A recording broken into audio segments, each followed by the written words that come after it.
আসসালামু আলাইকুম প্রিয় শিক্ষার্থীরা, আমরা সূচক ও লগারিদম অধ্যায় 4.2 এর যে লগারিদমের সূত্রসমূহ নিয়ে কিছু একটা আলোচনা আমরা করি, কারণ এটা অ্যাপ্লাই করার পূর্বে সূত্রগুলো সম্পর্কে আমার ধারণা থাকা অনেক দরকার। ঠিক আছে না?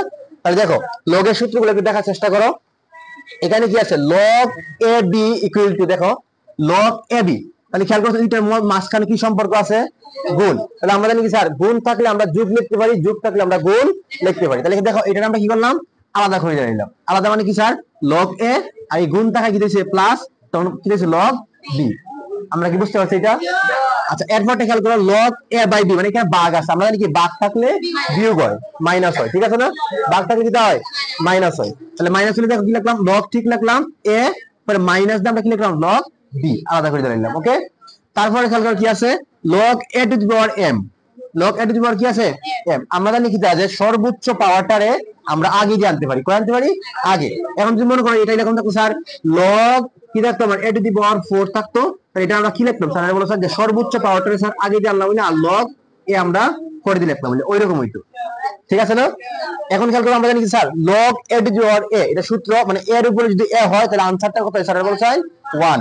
মানে এখন যদি এটা বলো, এখন স্যার আমার কি আছে, লগ 10 টু দি পাওয়ার 10, তাহলে এটা আনসার কত হইব? 1। আমি যদি বলি লগ কিটা তোমার x two the power x, এটা আনসার কত হইব?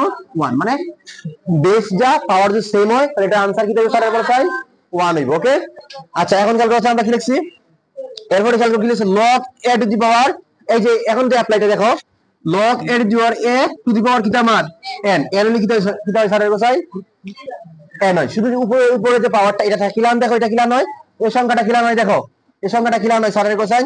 আমরা লিখি স্যার লগ কিটা এ টু দি পাওয়ার n না, আমরা সর্বোচ্চ পাওয়ারটা আমরা কয় আনি স্যারের বলো সাইন? আগে দিয়ে আনি। আর লিখি log a to the power এ। এখন দেখো সাইন n, আর এটার মান কত? 1। তাহলে এটার আনসার কত হয় স্যারের কোসাইন?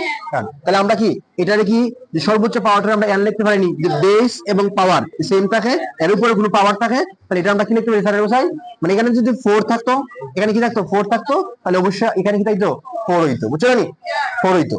এখন খেয়াল করছেন স্যার, এখানে log E L equal to কত আমার? 0। লগ ই এল এর মান কত হয়? 0 হয়। এখন তো লিখছি the log a to the power x equal to কিটা n হলে, log a to the power x equal to n হলে x ইকুয়াল টু কিটা আমার? A to the power x। মানে এই যে এইটা ইকুয়াল টু আমরা কি লিখতে পারি স্যারের কোসাইন? ওইটা লিখতে পারি। এই লগ আর এখন আর থাকতো না, লগটা কি থাকতো না। যদি এরকম থাকে log a to the power x equal to n হয়, মানে এখানে যদি কোনো একটা মান হয়, যদি 4 হয় 5 হয়, তাহলে এটা আমরা আনসার কি লিখতে পারি স্যারের কোসাইন? যে এখানে লিখতে পারি x, x বলতে হলে এটার পাওয়ার আইবো আগে দি, আর এই যে n টাইপ কি এর উপরে পাওয়ার, মানে পাওয়ারটা চেঞ্জ হয়ে যাবে। বুঝছো? মানে এই যে x টাইপ আগে দি, আর ওই যে n আইবো কি এর উপরে পাওয়ার। তাহলে আমরা কি বুঝতে পারি স্যারের কোসাইন? মানে এই যে এটা সূত্র, মানে সূত্র যদি পারো তাহলে অঙ্কটা ইজিলি করতে পারবা। ঠিক আছে? তাহলে আমরা সূত্র সম্পর্কে কোনো প্রশ্ন আছে স্যারের? আচ্ছা, প্রশ্ন নাই।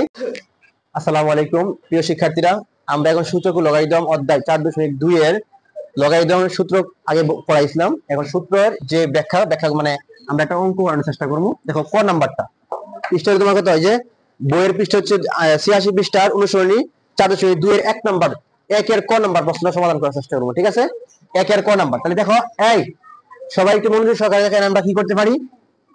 আমরা এখানে করতে পারি স্যার লগ যা আছে সেম, এই যে 3 আছে না, আমরা বেস এবং তার উপর একটা পাওয়ার, সেম একটা পাওয়ার বানানোর চেষ্টা করবো। কেন? আমরা জানি sir log a to the power a সমান কত আমার? 1 না? কিন্তু এটা কি করা যায়, এই যে লগ নিচের বেসটা তার পাওয়ারটা কিন্তু সেম করা যায়। আমরা 81 আছে না, আমরা কার উপর, মানে 3 রাইখা 3 উপরে কত পাওয়ার করলে 81 হয় স্যারের কোসাইন? এই যে 3 উপরে যদি 4 করে তাহলে কত হয় স্যারের কোসাইন? 81 হয়নি, দেখো সাইন 81 হয়নি, দেখো সাইন 3 উপরে 4 করলে 81 হয় না? তাহলে স্যার আমরা লিখতে পারি না স্যার 3 টু দি পাওয়ার 4 লেখা যায় স্যারের কোসাইন? আমরা জানি কি স্যার, সর্বোচ্চ পাওয়ারটারে কোন দিকে আনি? সর্বোচ্চ পাওয়ারটারে সামনে দিয়ে আনি, লিখি লগ 3 টু দি পাওয়ার 3। এখন তো আমরা লিখি স্যার 4 ইনটু, এই যে এটার মান কত স্যারের বলো সাইন? এটা বলছে log a to the power a সমান 1, তাহলে এটার মান কত হবে স্যারের বলো সাইন? 1। তাহলে আমরা লিখি স্যার এখন কত? 1। তাহলে কত আমার আনসার? 4। এটা কি আমরা বুঝতে পারছি স্যারের কোসাইন? তাহলে এখন আমরা কোনটা করবো স্যারের কোসাইন? এখন আমরা খ নাম্বারটা করার চেষ্টা করবো। ঠিক আছে? তাহলে খ নাম্বারটা দেখো কি আছে স্যার, লগ 5। ওকে, লগ কিটা 5। আর আমরা জানি কি স্যার, যদি কোন সংখ্যার উপরে কি থাকে, রুট থাকে, তার জন্য কি হাফ। আর যদি রুটের উপরে কোনো পাওয়ার থাকে তাহলে 1 বাই ওই হাফের 2 আছে না, 2 দিয়ে আমরা কি বসাইবো, যেটা থাকবে ওটা বসাইবো। যেমন আমরা 3 বসাইবো, কি বসাইবো 3। তাহলে আমরা কি লিখতে পারি, স্যার বলেছেন স্যার 5 আর উপরে লিখতে পারি উপরে 1 বাই হাফের রুটের জন্য 2, আর যেহেতু এর উপর 3 আছে জন্য 2 খাইতে আমি কি লিখবো স্যার বলছেন 3 বলবো। যদি n থাকে তাহলে এখানে n লিখতাম।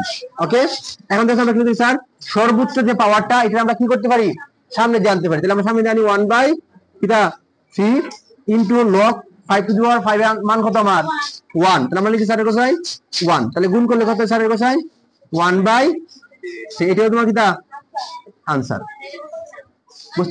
বুঝছি আমরা।